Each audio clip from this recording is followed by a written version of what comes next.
खबरों के सिलसिले को आगे बढ़ाएंगे और अब आपको बताएंगे कि गवर्नर पंजाब सरदार सलीम हैदर का कहना है कि इत्तेहादी होने के बावजूद वो ऑपोजिशन का किरदार अदा कर रहे हैं। गरीब आवाम के लिए स्कूल जरूरी हैं, सड़कें नहीं। फतह जंग अटक में पीपल्स पार्टी के जलसे से खिताब के दौरान गवर्नर पंजाब ने कहा कि वो इत्तेहादी होने के बावजूद अपोजिशन का किरदार अदा कर रहे हैं। अगर वो मजलूम और गरीब के हक के लिए लड़ ना सके तो उन्हें गवर्नर हाउस में रहने का हक नहीं। अगर मैं चुप रही मैं आखी वाह जी वाह क्या बात है जे कोई पे होना जबरदस्त बड़ी जबरदस्त लीडरशिप से बहुत अच्छे काम होने पे ते बात को दो त्रै सड़क माना पहुंचन दो चार गलियां ना पहुंचन क्यों ग्रांट द चीफ मिनिस्टर ही देवनी ते हुन फैसला तुसी कर ही लो। आज मैं दसो भाई सड़क गलियां घेनियां या तुहाडे हक मारे बोलना और लड़ना।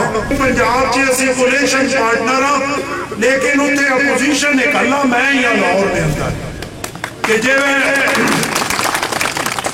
कई गरीब ना ज्यादती होनी ते मैं बोलना। सिक्योरिटी फोर्सेस ने खैबर पख्तूनख्वा में 2 मुख्तलिफ ऑपरेशंस में 8 ख्वारिज हलाक कर दिए हैं।